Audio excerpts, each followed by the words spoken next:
안녕하세요. 어떻게 시작을 하는 게 좋을지. 오늘의 주제는 제 여행 얘기도 아니고, 맛있는 맛집 얘기도 아니고, 조금 무거울 수 있어요. 그런데 제가 용기를 가지고 여러분 앞에 앉게 되었으니까 한번 시작해 보겠습니다. 저는 유방암 환자입니다. 그렇게 가벼운 얘기는 아니죠. 이야기는 9월로, 작년 9월로 넘어갑니다. 작년 9월에 첫 번째 건강검진을 받게 되었고요. 원래는 제가 건강검진을 1년을 미뤄서 23년은 제가 건너뛰게 됐는데, 2024년 들어와서 저희 프라이머리 닥터 선생님께서 계속 푸시를 감사하게 해주셔서 봄부터 푸시 당하게 게을르게 미루다가, 아무래도 제가 직장을 다니다 보니까 여러 가지 핑계 삼아 미루다가 9월 달에 이제 메모그램을 받게 됐어요. 그래서 뭐가 보인다고, 안 좋은 게 보이니까 검사를 하자고 하셔서 10월 달에 diagnostic callback mammogram이라고 하죠. 그래서 ultrasound하고 같이 받아서 재검사를 받아야 될 것 같다고 하셔서 또 받아보니까 결과가 8mm 사이즈의 제 왼쪽 가슴에 3시 방향으로 유두에서 니플에서 4cm 정도 떨어진 곳에 암세포가 보인다고 얘기를 하시더라고요. 그리고 나서 ultrasound 검사 이후에 이제 선생님께서 바이옵시를 받아야 된다. 바이옵시 결과에 따라서 모든 게 더 확실해질 텐데, 바이옵시를 받았습니다. 바이옵시는 보통 이렇게 조직을 조금 빼내어서 패톨로지 랩에다가 보내서 검사를 하는, 좀 더 자세한 검사를 하는 건데, 주사처럼 암 세포가 보이는 곳에 조그만한 구슬과 함께 마커를 넣어요. 그래서 혹시라도 나중에 이게 만약에 악성 종양이 아니라고 봤을 경우에는 이 바이옵시를 해놓고 박아놨던 구슬 마커로 인해서 내년이나 또 이후에 다른 매모그램을 받더라도 저희가 원래 받았던 그 검사 부위가 계속 기록에 남으니까 또 같은 설명이나 같은 검사를 또 다시 받을 필요가 없고, 또 그게 아니더라도 나중에 검사를 받게 된다 하더라도 그 부위에 있었던 히스토리가 있으니까 계속 도움이 된다고 그러더라고요. 그래서 저는 바이옵시를 받았고, 바이옵시 검사 이후에 결과가 악성으로 나와서, malignant으로 나와서 리포트 상으로는 바이옵시에서는 8mm에 애초에 받았던 것보다 조금 더 크게 9mm라고 나왔고요. 근데 이제 위치는 3시 방향 니플에서 4cm 떨어진 같은 위치로 나왔습니다. 그래서 이제 그때 확실히 이제 제 유방암 다이그노시스 받았고요. 스테이지 1, 그레이드 3. 좀 안 좋은 녀석이죠. invasive ductal carcinoma, 침윤성 유관암이라고 하더라고요. 그걸로 이제 받았는데, 그게 뭐냐면, 그게 이제 암세포가 유관에 맨 처음에 생겼는데, 그게 이제 유관을 뚫고 시간이 지나면 그 주위에 있는 유방 조직에까지 퍼진 거죠. 그래서 보통 그 경우는 스테이지 1이라고 하더라고요. 스테이지 0는 관내상피암이라고 하죠. 한국말로는. 그거는 이제 ductal carcinoma in situ라고 해서 하는데, DCIS라고 표기를 하는데, 그거는 이제 다른데 퍼지지 않고 유관에만 있는 경우, 이제 그런 경우는 이제 조그맣게 수술까지는 아니더라도 시술로 그거를 제거를 하고 약을 먹는다든지 그에 따른 치료를 하시더라고요. 저는 이제 그걸 지나서 스테이지 1으로 invasive ductal carcinoma, 침윤성 유관암이라고 이제 제가 얘기를 들었고요.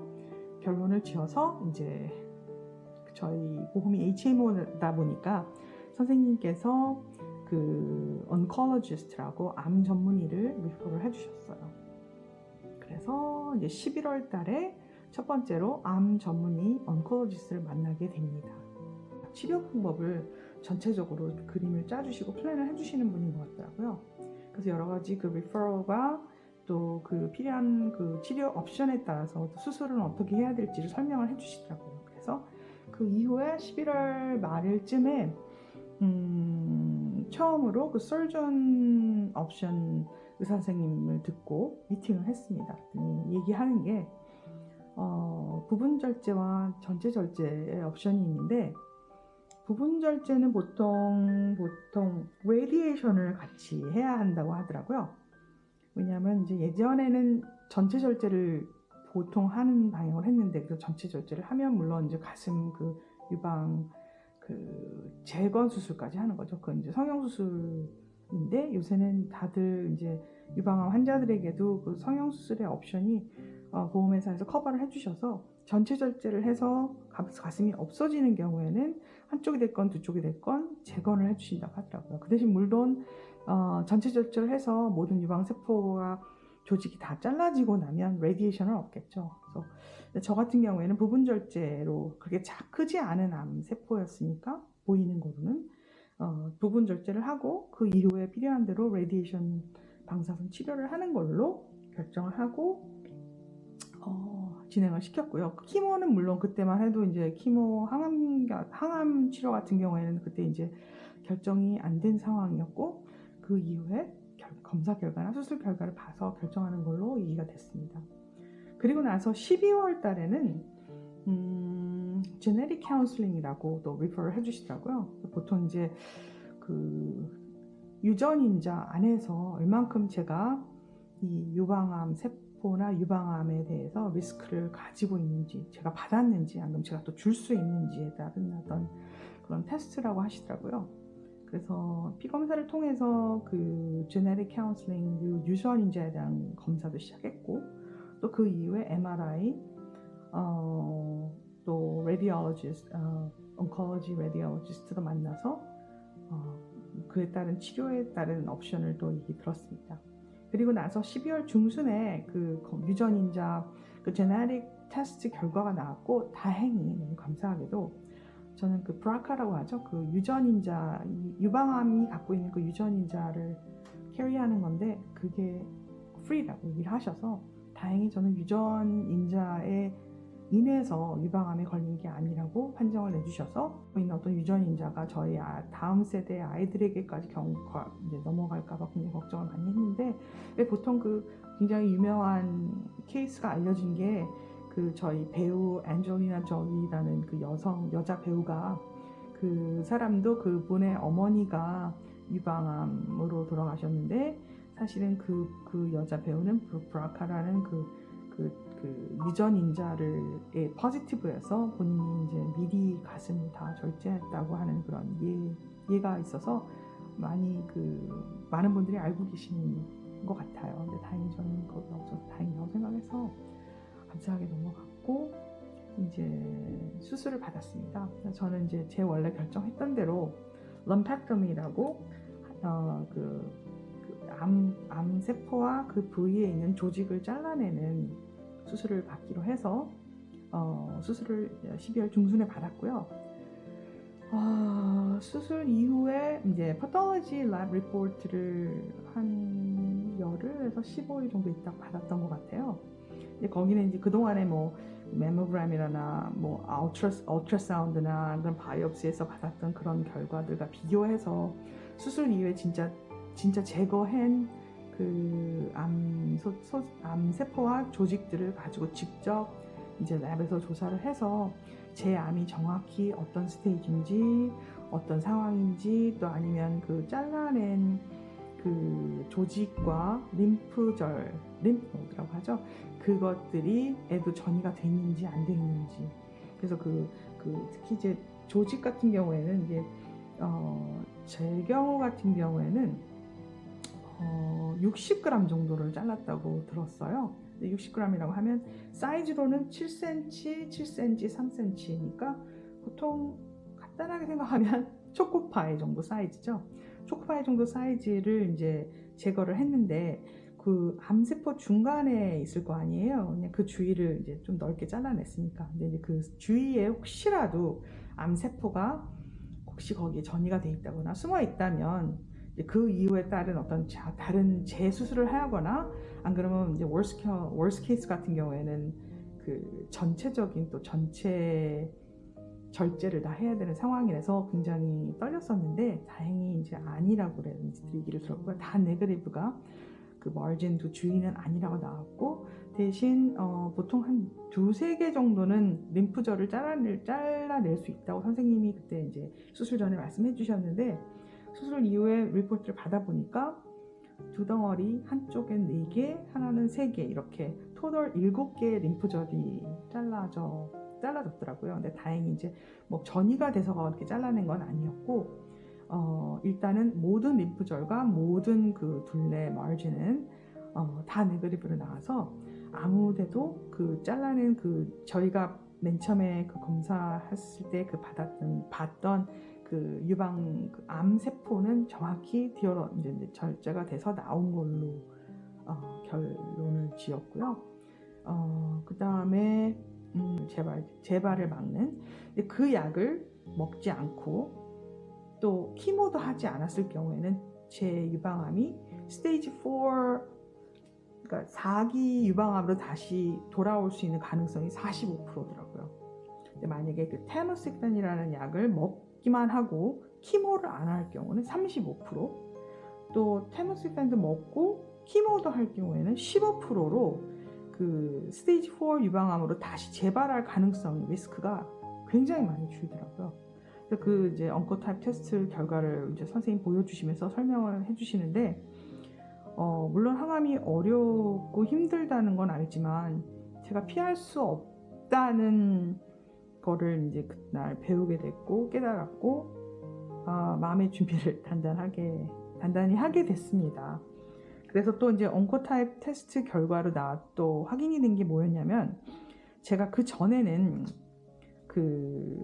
제 암 종류가 그 에스트로겐 리셉터도 너무 점수가 낮아서 5.5%밖에 안 됐기 때문에 로우에 해당이 되니까 그래도 일단은 뭐 10% 아니면 플러스로 해서 알고 있었는데 또 프로제스테론 같은 경우에는 마이너스였고 네거티브였고 그다음에 헐투도 네거티브로 나왔고 그래서 제 암 유방암 보통 가지신 분들은 종류가 어떤 암이세요 하면 이제 말씀하시는 게 있거든요. 그래서 그 3가지 그 리셉터에 따라서 플러스 마이너스 뭐 마이너스 플러스 이런 식으로 이제 종류가 나뉘는데 그 전에는 언코타입 전에는 저는 이제 플러스 마이너스로 얘기를 하셨어요. 근데 이제 언코타입 테스트 결과 이후에는 3중 음성 즉 이제 에스트로겐 리셉터도 마이너스 네거티브고 그 다음에 프로제스테론도 네거티브고 헐투도 네거티브고 그러니까 사실은 제가 이제 앞으로 공부를 많이 해야 되는데 3중 음성 유방암 환자가 이제 확인이 되더라고요. 그 언코타입 테스트 결과로 인해서. 그래서 이제 의사 선생님과 함께 이제 키모 옵션을 이제 알아보게 됐고요. 키모는 뭐 다들 저희가 영화도 보고 또 주위에서 이제 다른 뭐 유방암뿐이 아니라 다른 암 환우분들의 이제 얘기를나 간접 경험을 통해서 얼마나 힘든지를 얘기를 들었잖아요. 그래서 제가 조금 더 자세하게 이제 키모 옵션에 대해서 설명을 해주셨어요. 근데 이제 키모는 특히 제 유방암 같은 경우에는 TC 항암과 ACT 항암이 있었는데 TC 같은 경우에는 그 3주에 4번을 토탈 12주를 이제 항암 주사를 이제 치료를 받는 거고요. 그 다음에 이제 ACT라고 조금 강한 항암 주사 요법 중에 하나인데 이거는 이제 2가지의 항암이 나눠져 있더라고요. 단계별로. 그래서 AC 항암을 먼저 받고 앞서 말씀드린 그 TC 항암을 나중에 받는 그 복합적인 항암 주사요법이죠. 그래서 저는 그거를 받기로 결정을 했고요. 토럴 전부 다 해서 20주였는데 선생님 설명해 주신 게 그렇게 결정할 수가 없었어요. 왜냐하면 이제 재발이나 어차피 이제 받는 항암 치료니까 제대로 받자 하는 마음으로 결정을 했습니다. 그래서 그게 또 마침 그 AC 같은 경우에는 그 심장에 많이 무리를 가는 그런 항암 주사액인가 봐요. 그래서 그런 어떤 그 주의해야 되거나 안 그러면 리스크 있는 그 종이를 주시는데 그 한 페이지에 꽉 찼더라고. 근데 일단은 뭐 부작용 없는 약이 어디 있겠어요. 그래서 저는 그냥 선생님을 믿고 선생님이 조금이라도 한쪽으로 더 강하게 레코멘드 하는 걸로 하겠다고 해서 저는 ACT, 그러니까 AC 이후에 또 TC를 받는 그 조금 강한 항암을 받기로 했습니다. 그래서 처음 2주는 처음 8주죠. 2주에 한 번씩 해서 4번을 AC를 받고 AC 항암을 받고 그 이후에는 TC로 넘어가는데 이제 그거는 일주일에 한 번씩 12번, 토로 16번 항암 주사를 맞는 건데 이제 기간으로 하면 20주가 되겠죠. 그래서 그렇게 하기로 결정을 하고 마무리가 됐습니다. 그래서 이제 제가 이제 진짜 뭐 수술은 지난 12월에 했지만 그 이후에 이제 넘어야 할 산이 많더라고요. 그래서 제가 이제 겪는 그 항암 과정이나 또 그때 제가 궁금한 거, 또 제가 겪는 여러 가지 그 사소한 것들을 한번 나눠보면 어떨까 싶어서 이런 영상을 만들었습니다. 저는 이렇게 특별히 솔직히 말해서 이렇게 화면 비디오에 나오는 걸 별로 안 좋아하는 사람인데 비디오를 많이 만들던 사람은 아니지만 가끔씩 제가 이제 여행을 다니거나 소개하고 싶은 게 있었을 때 가끔씩 영상을 만들어서 나눠오곤 했었는데 이번 기회에 본의 아니게 암이라는 병에 걸리면서 여러 가지로 생각을 해보다가 이번 기회에 이렇게 한번 내가 겪는 그 개인적인 과정을 특히 미국에서 캘리포니아에서 겪는 과정을 혹시 필요하신 분이 있다면 한 분이라도 나누면 좋을 것 같아 싶어서 이렇게 시작을 했으니까 여러분 응원 많이 해주시고요. 사실 그렇게 쉬운 과정은 아닌 것 같아요. 물론 너무너무 요즘에는 유방암도 많고 주위에 하는 분들이 많으신데 다들 한 번씩은 다 겪고 지나가시는 과정인데 또 요즘에 또 본의 아니게 여기저기서 유방암 걸리셨다는 분들도 많은 것 같아서 서로 위로하고 응원하면 좋겠다 하는 마음에서 시작한 거니까 저도 물론이고 여러분도 저를 응원해 주시고 또 부족한 것이 있다면 알려주시고 그럼 서로가 좋은 과정이 아닐까 싶어서 시작해 봤습니다. 오늘은 이 정도에서 마치려고 하고요. 길게 영상이 됐다면 너무 죄송하고요. 조금이라도 좀 밝게 만들어 보고 싶어요. 물론 힘든 과정도 있겠지만 여러분들 혹시 뭐 궁금한 점 있으시면 언제든지 연락 주시고요.